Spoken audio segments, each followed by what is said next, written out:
Hey guys, welcome to Yesterday's Coffee, the podcast where we talk about fitness, nutrition, and business all over coffee that may or may not have been brewed yesterday. My name's Kyle, this is Alexa, and today we are covering a couple very popular diets, the Ketogenic Diet and Intermittent Fasting.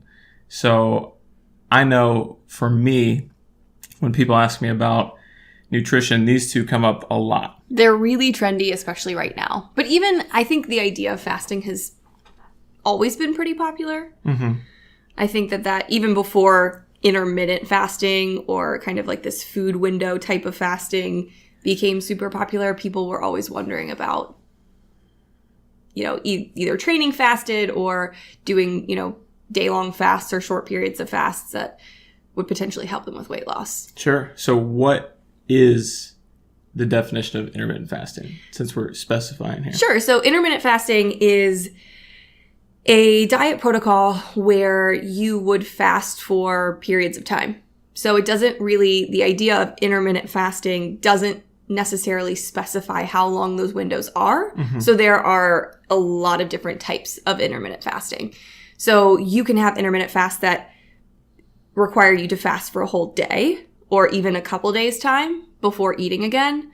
And then you've got the more popular version, or the one that I think is really trendy right now, which is kind of this intermittent fasting based on an eating window. And within one day. Within one day, where you kind of have an eating window each and every day around the same time. So you might fast for, 10 to 15 hours, including overnight. Right. So you always start that fast with your last meal of the day. Right. Anything overnight. And then depending on when you decide to start that first meal, that would be the start of your eating window. So let's say that you fast for, 12 to 15 hours overnight. You have your first meal at lunchtime, maybe 1 o'clock in the afternoon, and you eat your meals between 1 and 8 or 9. 9, yeah. And then you would again fast overnight into the next day. Right. Yeah, I think the most popular ones tend to be that 6 to 8 hour range, maybe a little bit more. Some people might stretch it to 9 or 10 hour windows of eating. Yeah. So the fast being the opposite side of that. And so what are some reasons that people would use this? So what are some of the benefits? So I think the number one reason people try to use it is for weight loss. But actually that is the least scientifically backed reason for intermittent fasting. Mm-hmm. So, that might be unfortunate to some people, but there is actually not a ton of research to support fat loss from intermittent fasting. What we see intermittent fasting working the best for is for actually digestive health and immunity. Oh, interesting. So there's a ton of research, including a really recent study that came out this year about how intermittent fasting, and most of these studies are actually done based on the intermittent fasting type where you fast for whole days at a time. So that's where most of the research is being done, not necessarily on this eating window type. Sure. However, there are a couple research studies that show a benefit to kind of a 12-hour fasting window in the day. So what these studies are showing is that kind of giving your digestive system a break, basically digestive rest where almost. It's not working at all. Yes, where it's not working because you're fasting, you're not eating anything. Right. It can actually improve the function of your digestive system. It can help, repair and heal any damage that's in your digestive system. It can help improve the function of how that system works. So I usually recommend intermittent fasting for people who, sometimes want to lose weight, but people who have, more digestive or gut issues. Interesting. Yeah, no, that's actually something I hadn't even thought about, but it makes a lot of sense. Mm-hmm. So me, on the other hand, I don't tend to work with very many people that have gut issues and stuff like that. It's primarily the body composition stuff. And so I recommend for people that this works for using intermittent fasting primarily for fat loss.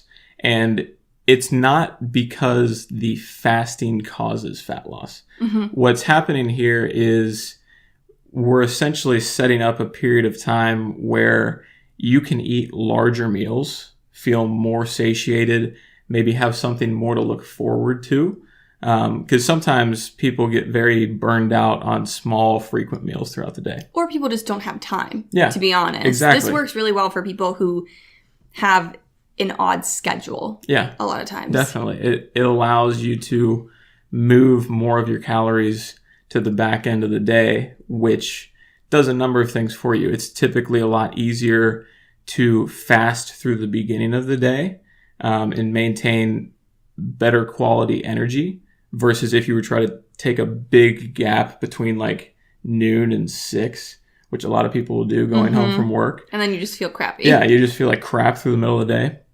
So that's one benefit to it. The other is obviously being able to eat larger meals. That is an exciting thing. If I'm trying to lose body fat and I can eat these bigger meals at night, that's great. And thirdly, you've got more calories at night, which helps with sleep. So being able to throw all those into the back end of your day, while the fasting part isn't necessarily going to improve the fat loss overall, it's more of just coming up with a structure that works for your day. The benefits of having, larger, more exciting, more filling meals to look forward to after the busy part of your day is over. Right. There's very much a mental component to it, and it can work very well. Well, and I think my theory is that when it works for people for fat loss, that's definitely a big part of it. But I think the other part of it too is because it's improving your immune system and improving your digestive function, it's improving your insulin sensitivity. So there are a lot of other things happening inside your body that, again, it's not causing fat loss, but it's improving other things inside, like inflammation status, that enable your body to lose more fat. Yeah, all of that definitely aids with it. And the most important part to fat loss on an intermittent fasting diet is still going to be overall calories and overall macros. Yes. So that's the other really important part is we're not talking about fasting all day long and then coming home and eating one meal. Yeah. We're not talking about starving yourself. The important part and what makes intermittent fasting work is that you are actually consuming your recommended calories in that eating window. So, you have a set calorie amount. It's not that we're cutting your calories by doing the fast. We're just smushing that food into a smaller time window. Yeah. So there's two ways that you can look at it. If intermittent fasting works really well for your schedule and you already have a basic understanding of what your macros need to be, then you would still continue using those. It would just be pushing them into a smaller feeding time. And conversely, intermittent fasting can work really well for people that don't know what their macros should be. So if, say, somebody's coming in to a fat loss goal, they have no background in what macros are, what calories should be, or anything like that, but they start intermittent fasting, as long as the foods that they're choosing are good quality sources when they're eating in that window, by virtue of shrinking that time to eat, they're going to be cutting their calories pretty much automatically. Definitely. And that's not to say that it's automatic if you're choosing to eat pizzas and a bunch of junk at night. Well, that's the other part of major part of it. All of these research studies that are done on intermittent fasting, they also require that you're making nutritious food choices. Absolutely. Yeah. So that doesn't ever change. Yeah. So you're not prolonging your lifespan and improving your immune function by only eating, like you said, pizza in an 8-hour window. Right. That's not how intermittent fasting works. Yeah. It's, we give our body the right tools and the right materials like we've talked about before.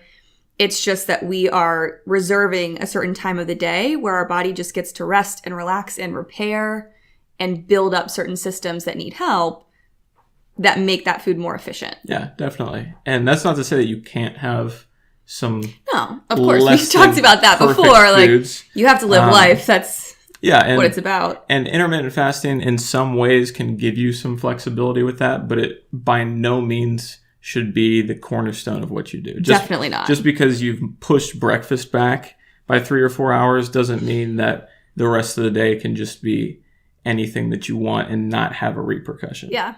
Well, and so the other important thing about this process is that if you're fasting, during the beginning part of your day, but you're finding yourself getting super, super hungry before your designated eating window, you're not doing it the right way. Mm-hmm. You shouldn't be like feeling like you're starving, but waiting until your exact eating window to start eating. Yeah. The purpose of setting your days up like this, your appetite should learn how to follow that pattern. Yeah, and there is a transition to that. So sure, I mean there is an adjustment period, mm-hmm. definitely, but if you're putting most of those, good nutritious foods in the end part of your day, it should set your body up to be able to last a little bit longer the next day. Yeah, I would say within a week or two, you should be pretty accustomed to it. Yes. If you've been trying to intermittent fast for a month and you just feel like you're starving all day up to that something needs to be tweaked. Then you're either not eating enough, you're not getting all of your calories, or you're eating the wrong balance mm-hmm. of your macronutrients. Definitely. In the last part of the day. Yeah. So intermittent fasting can work really well. I would primarily stick with it personally for fat loss goals coming from a body composition standpoint. So I don't recommend trying it for the main goal of building muscle. No. So if that is your goal, what we're trying to do throughout the day is stimulate protein synthesis. Which you have to eat to do. You have to eat to do. There has to be carbs. There has to be protein. Right. There's no way around that. So if your goal is to build as much muscle as you can, then you need to be eating through the day. There's really nothing around that. And that's not to say that you can't build muscle intermittent fasting, but if we're talking about the absolute best way to do it, intermittent fasting is nowhere near the top. No. It's not even close. Again, not to say that like if your schedule demands it, that we can't try and build a program that's going to work for you, but it wouldn't be what we would choose to do. If we have to accommodate your schedule in that type of way, fine, mm-hmm. but it wouldn't be our first choice. Yeah. So that's definitely, more who you'd recommend it for. I personally don't recommend it for a lot of my fat loss people just because my fat loss people tend to come in already under eating. Mm-hmm. So again, I typically use it more for people who have health problems, specifically digestive issues, because I think everybody can benefit from periods of intermittent fasting. I think it's good for everyone. Good. Yeah. Like I said, the research supports that it actually can, prolong your lifespan, and it improves immunity, and it improves all these different internal metrics. So I think that it's beneficial for people to do some fasting. At least at one point in your life, mm-hmm. But to kind of build it into, a monthly cycle or something that you do a couple times a year. Yeah. And just to be clear, I don't necessarily promote intermittent fasting out of the gate. It's more of, a lot of times it'll be clients coming to me asking wanting to do it. Mm-hmm. And that's totally fine because it's really manipulating that time variable and that feeding window variable, which from a fat loss perspective is the least important part. So it's very manageable and very workable. So it's absolutely an option if somebody wants to go through with that. Definitely. Well, and I think intermittent fasting also pairs, for a lot of people who start it, also pairs up really closely to the next diet mm-hmm. that we want to talk about, which is the ketogenic diet. Yes. So keto, very trendy, very popular right now. So what is keto? So the ketogenic diet is an ultra low carb, high fat, and moderate to low protein diet. So what we're talking here numbers wise, I want to say the actual definition has you at carbs under 50 grams a day. Mm-hmm. I typically would have people shooting for 30 or less. So what that means in terms of actual meals is you're not eating carbs. Like these... There are no specific carb foods. These 30, 50 carbs are trace carbs from other sources like vegetables. Or, fats that contain a little bit of carbs or, things like that. Yeah. So you're not picking up a piece of fruit. You're not eating rice or bread or whatever it may be. That's not in the diet. It's vast amounts of fat sources and some moderate protein sources, pretty much abstaining completely from carbs. Mm-hmm. So this, I get questions about this all the time from people trying to lose weight, people trying to build muscle. That's kind of a shocking one, but there's so much question around it that we need to dive in a little bit to see who's this going to work for? Why would you even do it? So what are some of the basic benefits of going on a ketogenic diet? Why would I even think about using it? So ketogenic diet, obviously you're abstaining completely from carb sources. Mm-hmm. So for me, keto is another thing that I recommend more for therapeutic reasons versus fat loss reasons. Again, everybody asks about it for fat loss because it's a really trendy thing right now. But there really isn't enough research. Like, keto hasn't been around long enough for us to have long-term research on fat loss.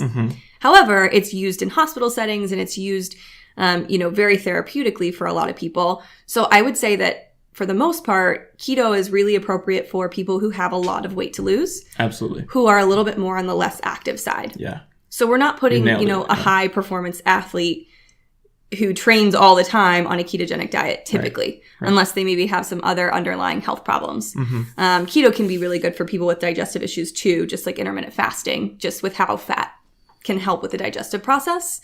But like I said, usually for people who either have diabetes or some insulin sensitivity issues, which are typically people who have a little bit more of that weight to lose. Right. Yeah, no, it's dead on.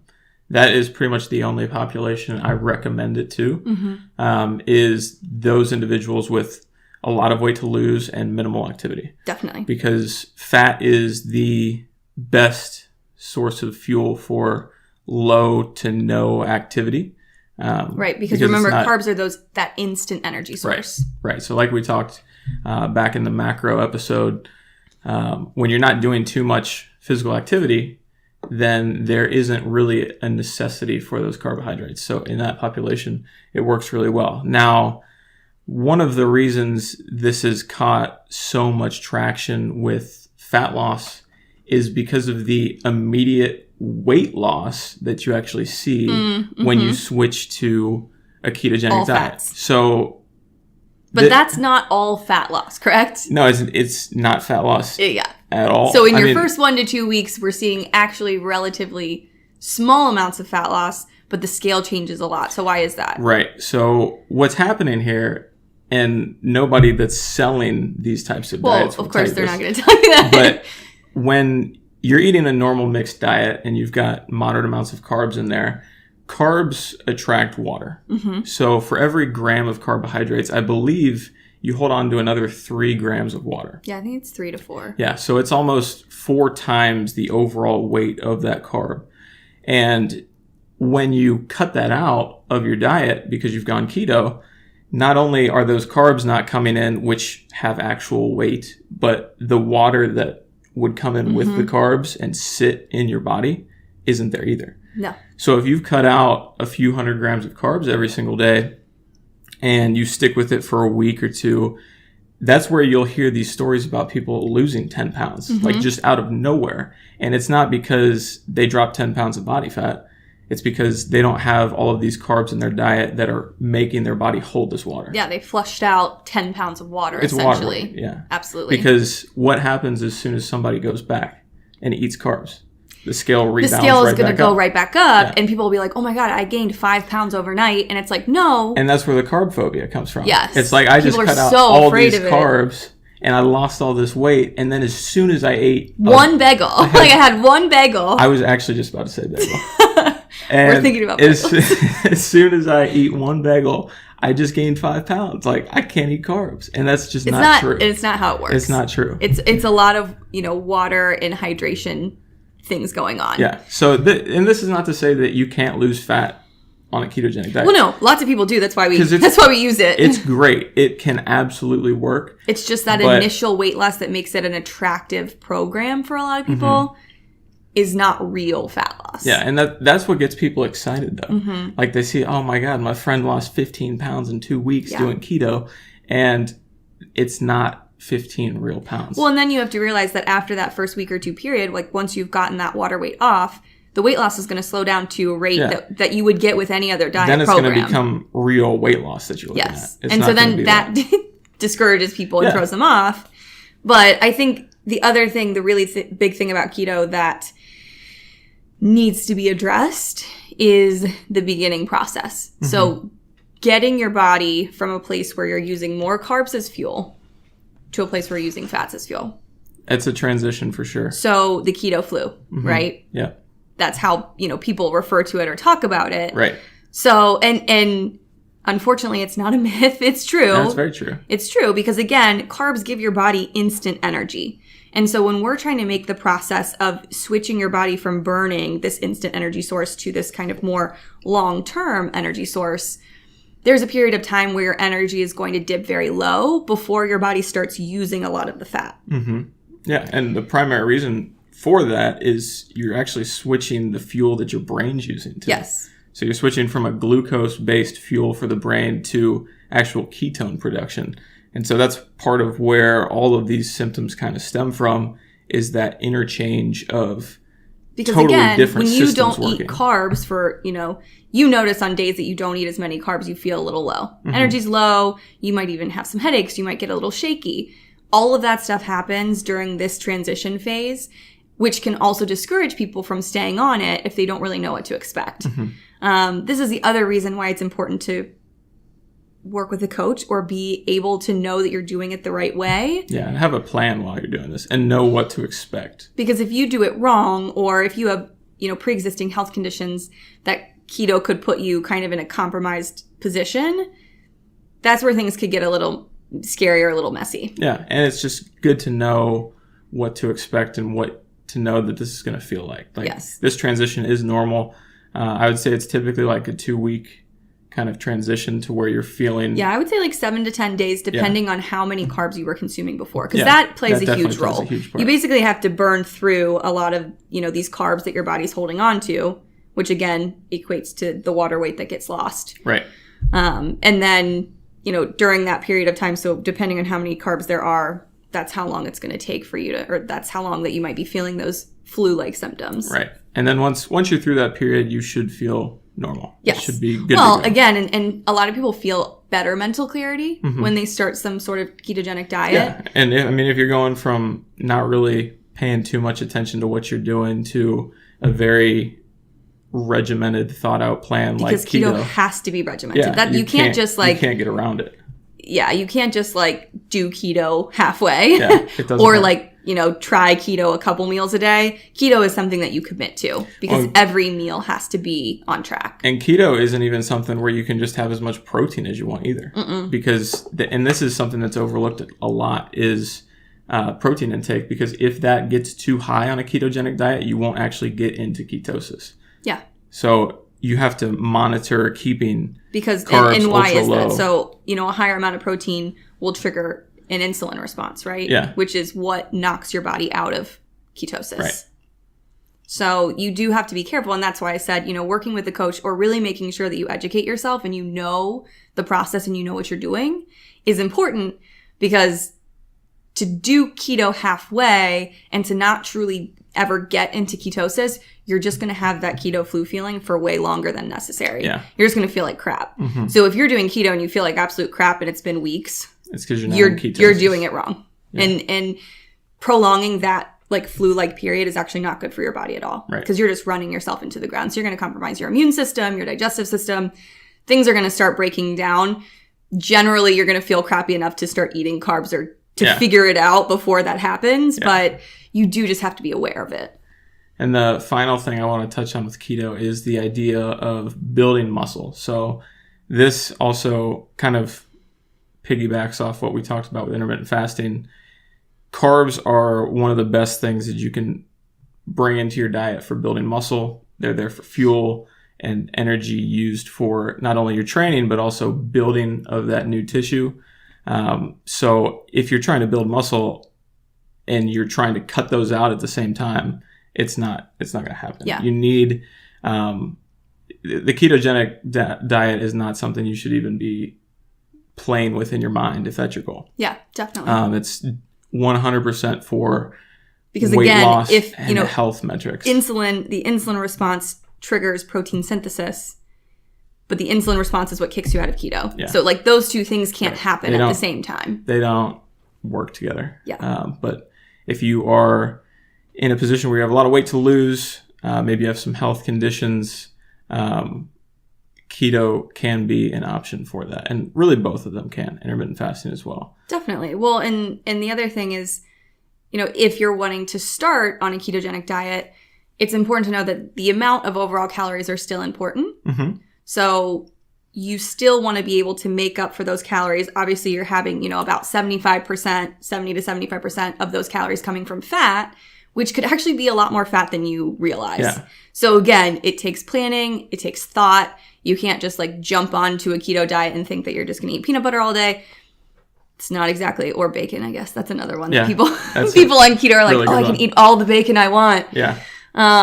So you definitely have to put some thought behind it. And again, making sure you're getting your micronutrients because those are important.